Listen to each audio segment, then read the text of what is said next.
Donc, bonjour tout le monde. Bienvenue à la conférence de presse pour présenter la programmation de la 25e saison de Troupe Capla. On présente d'ailleurs en primeur notre nouveau logo 25 ans. On est très heureux de la tournure des choses. L'an dernier, on est revenu progressivement après la COVID, puis ça a bien été. Là, cette année, c'est notre première grosse saison. On a plein de choses au programme. On ramène même le théâtre en diffusion en accueillant des troupes de l'extérieur. Capla, rapidement, en 25 ans, c'est environ 172 représentations de théâtre qui ont été faites, que ce soit par nos propres troupes on est rendu à 42 projets qui ont été présentés. Le 43e arrive au mois de novembre. Puis on a reçu plusieurs spectacles invités au fil des années aussi. Puis on peut parler d'environ 225 personnes qui sont passées par la troupe, que ce soit sur scène ou en arrière-scène. Donc, on est très heureux de ça. D'ailleurs, on espère fortement revoir le plus d'anciens possible lors des célébrations du 25e au mois de mars. On n'a pas encore déterminé quelle activité va être organisée, mais c'est sûr qu'on veut faire quelque chose de spécial. Au niveau théâtre, Capla va présenter cette année 2 productions. Cet automne, on présente un classique du cinéma et du théâtre, Vol au-dessus d'un nid de coucou. Puis je vais laisser la metteur en scène du projet, Mme Danielle Fontaine, vous en parler. Dans les années 50, Ken Casey a travaillé dans ce qu'on appelait à ce moment-là un asile.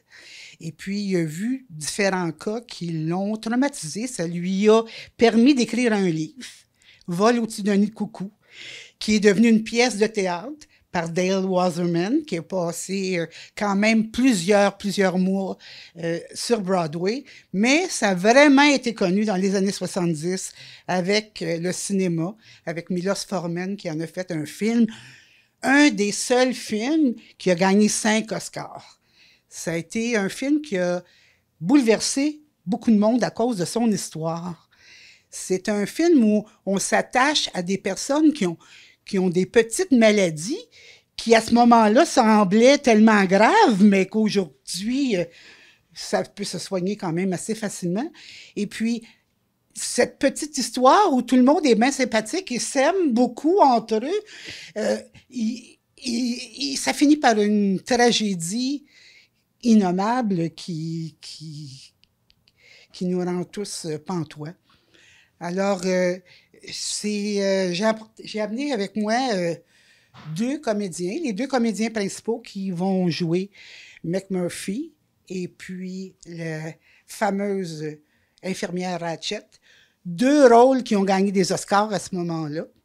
Alors, j'inviterai ici Randall McMurphy qui va nous parler un peu de son personnage. Eh bien, Randall Patrick McMurphy, une sorte de... un peu bum, si on veut, qui arrive dans un asile afin d'éviter la prison. Il est accusé pour viol sur une mineure qu'il considérait pas vraiment mineure, qui pensait qu'elle avait 35 ans puis qu'il a dit qu'elle avait 18. Et alors, mais c'est un bum, un mâle alpha un peu, puis qui arrive dans ce milieu-là justement pour éviter la prison. Il pense que lui, mettons qu'il y a quelques mois à faire en prison. Alors, il s'imagine qu'il va avoir le même temps à faire dans l'institut psychiatrique. Ce qui ne sera pas le cas nécessairement. À un moment donné, il apprend qu'il peut être retenu aussi longtemps que les médecins jugent bon de le retenir.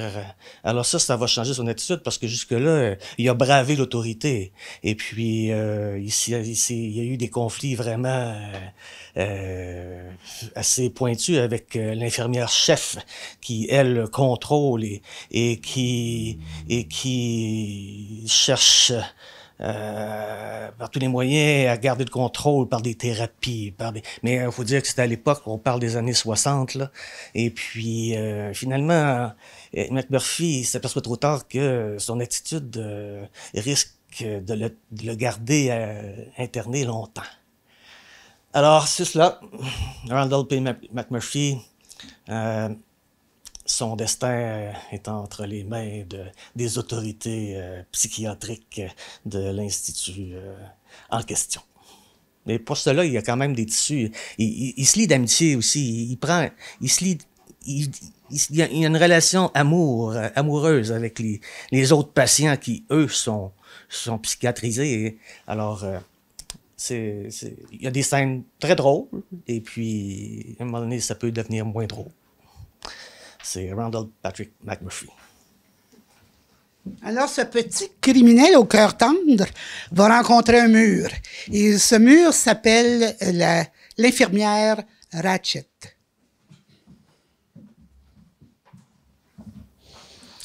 Eh bien, que peut-on dire de Mildred Ratched? En fait, c'est une femme autoritaire qui mène facilement l'hôpital psychiatrique puisqu'elle n'a jamais eu de confrontation. Elle mène jusqu'au docteur, les gardiens. Finalement, l'hôpital est sien. Elle pense réellement à aider ses patients. Elle est là pour la thérapie, pour tenter d'aider et de comprendre les pathologies psychologiques de ses patients, mais sans réellement être à l'écoute. Mais ça ne pose pas de problème puisque les patients sont dociles. Alors, le jour où M. McMurphy rentre dans l'Institut, pour la première fois, quelqu'un tente de bafouer son autorité. Et ça, elle l'apprécie pas. Elle voit comme un rival, quelqu'un qu'elle doit maîtriser. En même temps, elle veut comprendre sa pathologie. Parce que s'il est dans un institut, c'est parce qu'il y a un problème. Elle veut l'aider, mais elle veut surtout le dominer. Et c'est à partir de là que, de mésaventure en mésaventure, le conflit va s'épicer. Et il faut voir la pièce pour savoir le réel dénouement.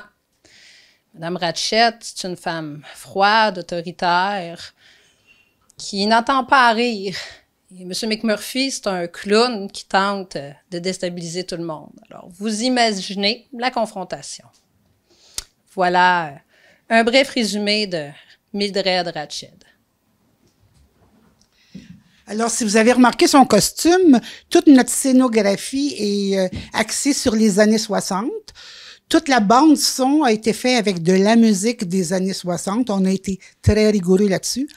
On est 15 artisans à avoir travaillé sur ce spectacle que j'espère que vous allez venir voir. On joue à Princeville la première fin de semaine de novembre, soit les 5, 6. Et ensuite, on joue à Victoriaville, au Mont-Arthabasca, les 20, 25, 26 et 27 novembre. Alors, je vous remercie et on vous attend dans la salle.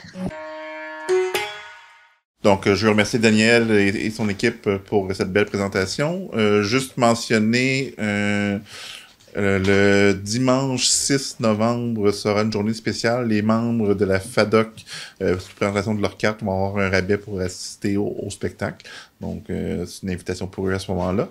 Et pour mentionner que la pièce va être à 20h à tous les jours, sauf les dimanches à 14h, autant à Victoriaville qu'à Princeville. On va passer maintenant à la 44e production de la troupe Capla. Après le drame l'automne, on se dirige vers la comédie la caricature même. Je vais vous laisser donc avec Martin Drouin, qui est le metteur en scène, pour vous parler de son projet.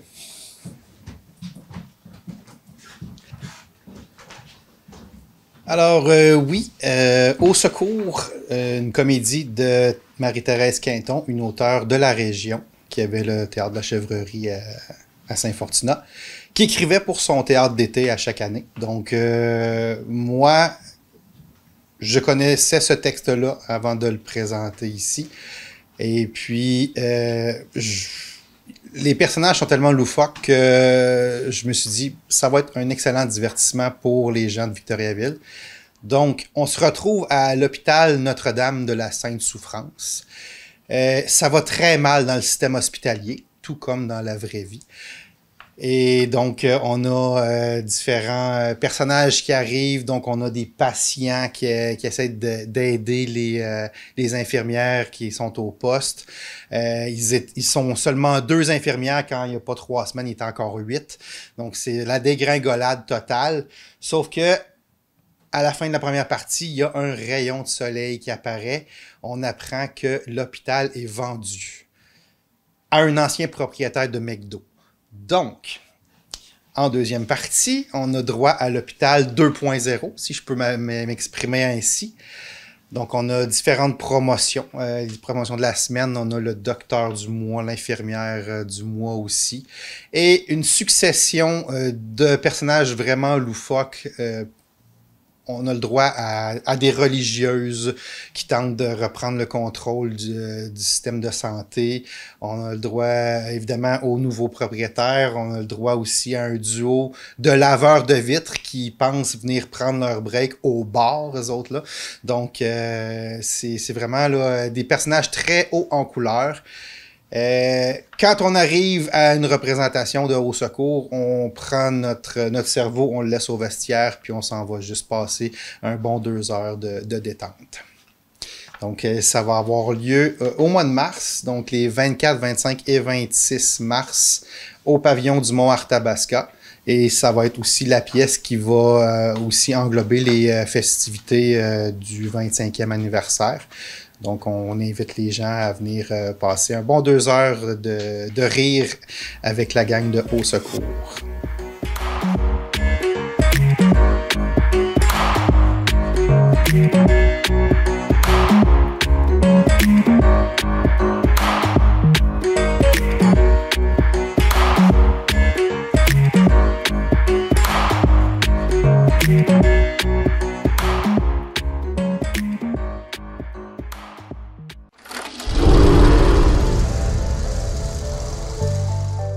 Pourquoi je regarde la TVCBF?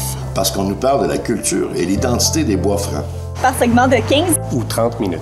Parce qu'on nous parle de Victo, de Warwick et même Notre-Dame-de-Ham.